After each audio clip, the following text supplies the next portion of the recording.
ഫറൂഖ് കോളേജിനെതിരെ വഖഫ് സംരക്ഷണ സമിതി രംഗത്ത്. മുനമ്പം ഭൂമി നിയമവിരുദ്ധമായി വിൽപ്പന നടത്തിയത് ഫറൂഖ് കോളേജാണ്. വഖഫ് ഭൂമി അന്യാധീനപ്പെടാൻ ഇതാണ് കാരണം. പി കെ കുഞ്ഞാലിക്കുട്ടി ഇതിനെ ഒത്താശ ചെയ്യുകയാണെന്നും സമിതി ആരോപിക്കുന്നു. മുഹമ്മദ് ഷഹീദ് നൽകും വിവരങ്ങൾ.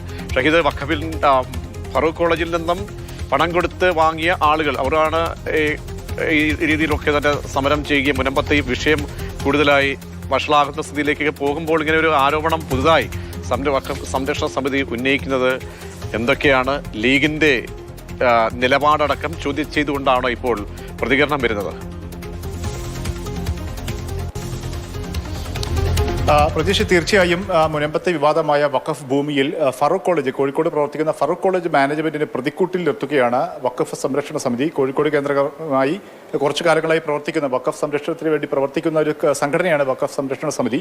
അവർ ചൂണ്ടിക്കാണിക്കുന്നത് വഖഫിന്റെ ഉദ്ദേശ ലക്ഷ്യങ്ങളോടുകൂടി ഫറൂഖ് കോളേജിന് കൈമാറിയ 1950 കൈമാറിയ ഭൂമി അത് സുരക്ഷിതമായി സൂക്ഷിക്കുന്നതിൽ ഫറൂഖ് കോളേജ് മാനേജ്മെന്റ് വീഴ്ച വരുത്തിയെന്ന് മാത്രമല്ല, അത് നിയമവിരുദ്ധമായി വഖഫ് ബോർഡിന്റെ മാനദണ്ഡങ്ങൾ പാലിക്കാതെ നിയമവിരുദ്ധമായി വിൽപ്പന നടത്തി. ഇതാണ് ഇപ്പോൾ അവിടുത്തെ പ്രശ്നങ്ങൾക്കുള്ള അടിസ്ഥാനപ്പെട്ട കാരണമെന്ന് ഈ വഖഫ് സംരക്ഷണ സമിതി അഭിപ്രായപ്പെടുന്നു. ഇങ്ങനെ വഖഫ് ഭൂമി വിൽപ്പന നടത്തിയത്, അത് വാങ്ങിയ ആളുകളുണ്ട്, പാവപ്പെട്ട തൊഴിലാളികളുണ്ട്. അവരാണ് ഇപ്പോൾ അവിടെ പ്രശ്നങ്ങൾ നേരിടുന്നത്. അതുകൊണ്ട് തന്നെ വഖഫ് ഭൂമി അന്യാധീനപ്പെടാൻ പ്രധാനപ്പെട്ട ഉത്തരവാദി ഫറൂഖ് കോളേജ് മാനേജ്മെന്റാണ്. അവരെ ഇപ്പോൾ രംഗത്ത് വരേണ്ടതുണ്ട്.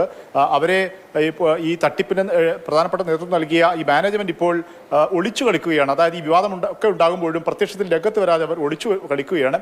അതിന് രാഷ്ട്രീയക്കാർ അതിന് പിന്തുണ നൽകുന്നു. പ്രത്യേകിച്ചും പ്രതിപക്ഷ നേതാവ് ഉൾപ്പെടെയുള്ളവർ. അത് വഖഫ് സംരക്ഷണ സമിതി ഉന്നയിച്ച പ്രധാനപ്പെട്ട ഒരു ആരോപണം, ഈ മുനമ്പത്തേത് വഖഫ് ഭൂമിയല്ല എന്ന് പറയാൻ പ്രതിപക്ഷ നേതാവ് മുഫ്തി അല്ലല്ലോ എന്നുള്ള ഒരു വിമർശനം കൂടി ഇപ്പോൾ വഖഫ് സംരക്ഷണ സമിതി നടത്തുന്നുണ്ട്. അങ്ങനെ അഭിപ്രായപ്പെടാൻ ആരാണ് പ്രതിപക്ഷ നേതാവിനെ ചുമതലപ്പെടുത്തിയത്?